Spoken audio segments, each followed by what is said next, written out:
Hey, how's it going? Hopefully you've been good. We've been better this week, although it has been quite a week on a few occasions. Some good stuff, some bad stuff. But that's life. But we're doing good. We've got our health and we're pressing forward here. And we just finished recording some videos for the YouTube channel over at Stuff and Whiskey. And that was great. Had a ton of fun with those. Drinking a little bit of Pursuit United Double Trouble Double Oak. This is a barrel pick that we did and absolutely love this stuff. But yeah, having a little pour of that as I'm being reflective on some things from the past week. And the biggest thing from this past week was August 29th, which was the anniversary of my mom's death. And I grew up without her around very much. She was kind of in and out of women's shelters and rehab and shacking up with drug dealers and things like that. And she had a lot of problems over the course of her lifetime. And I guess what I want to talk about is how it's really easy to take things personally when, truthfully speaking, the problems in people's lives that may be affecting you, that's really their thing. And it's not to do with you. You know, like if your friend is going through something and they're not being there for you, it's nothing that you did. It's what's going on in their life. You know, if your spouse is going through something right now and that's challenging for you to deal with, and you're feeling some fire from that, that's okay. It's be there for them. They're going through it. It's their thing. It's not about you. And I think we have this mentality that we always want to default to everything being about us. We want to contextualize things in the framework of, well, how am I a part of this thing? And sometimes it's not about you at all.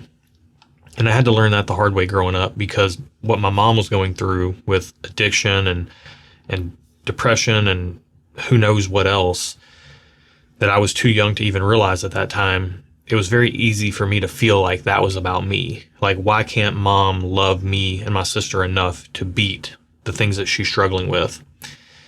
And in adulthood, I carried a lot of resentment toward her. She died when I was 14. She was killed by a drug dealer. But in adulthood, after I actually I found it within my heart to forgive the drug dealer that killed her on accident in a domestic abuse circumstance before I could forgive her for not being there for me and my sister growing up. It was easier for me to forgive the guy that killed her because I can contextualize the fact that he was just a crappy person. He didn't mean to do it. It was, not something that he premeditated.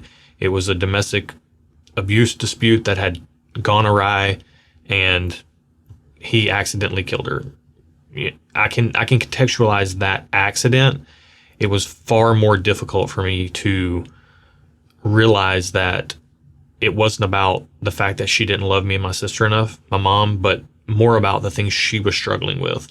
So I bring this up because this week, it's always the week around the anniversary of her death 27 years ago, that has been, it puts this on my mind and on my heart to think about the impact that she had in my life, even though she wasn't around very much.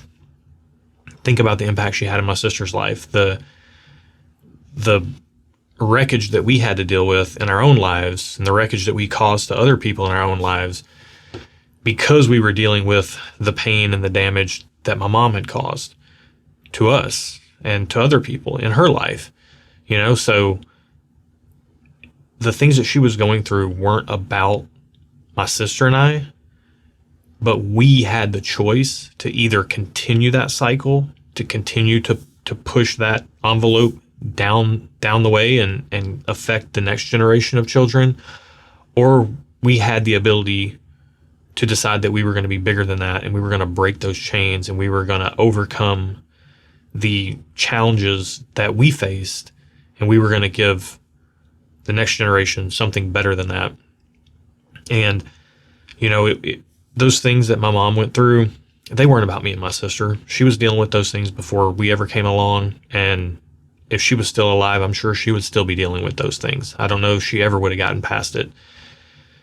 But what I can tell you is that while you can't put yourself at the center of someone else's story, you can control your own actions, and you can control to a certain extent. You definitely can't control your destiny because I say it all the time. Like, I'm very stubborn and I think I know what's best for me. And then God finds new and creative ways to show me that I have no clue what I'm talking about. So I'm not saying you can control your destiny, but you can control yourself, and you can control your actions in a day-to-day basis. And you can control the direction you're going and who you're following and how you're following. You can choose those things. And if you point yourself in the right direction, it depends on what compass you're using to steer where you want to go. If you're steering in the right direction, even when you get bumped off course, you'll course correct and you'll get to where you're going. But if you start putting yourself in the middle of other people's stories and taking everything as a personal offense, you're going to wreck relationships in your life. You're going to hurt people.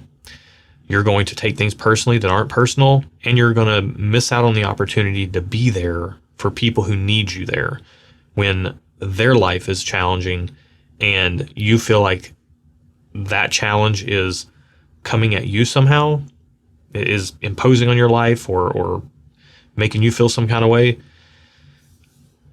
Forget about it. It's not about you. It's about them. Okay? So this is something that's on my mind, and it took me a long time to realize this with my mom. And even when her memory flashes in my mind, if I'm being totally honest with you, the first thing I think about is still, why wasn't she there? She was kind of a here for a good time, not for a long time mom. She showed up, took us roller skating, took us out on her drug dealer boyfriend's boat, things like that. Things like that would happen periodically. But how many times was she actually there for us? I can't recall a one. And it would be easy for me to be angry at her, and it would be easy for me to feel like that was a personal slight towards me, like she didn't love us enough, or like she was too weak to get past what she was going through, when in reality, she just didn't know how to get past it. And I share that with you guys because I feel like I learned so much about life through her, even though she wasn't around, and even though she went through so much. And almost sharing it to me is sharing her testimony that she's not here to share anymore as a cautionary tale, and to hopefully provide some insight.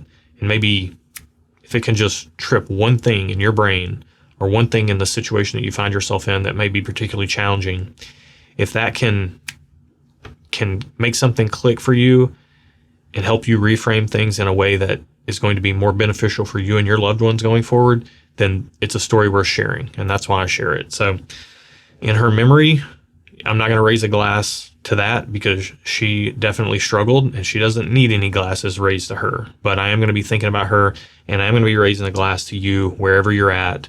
And I'm going to wish you the best. And I'm going to hope that something I said here was helpful for you today. I hope you have a great week ahead. Cheers.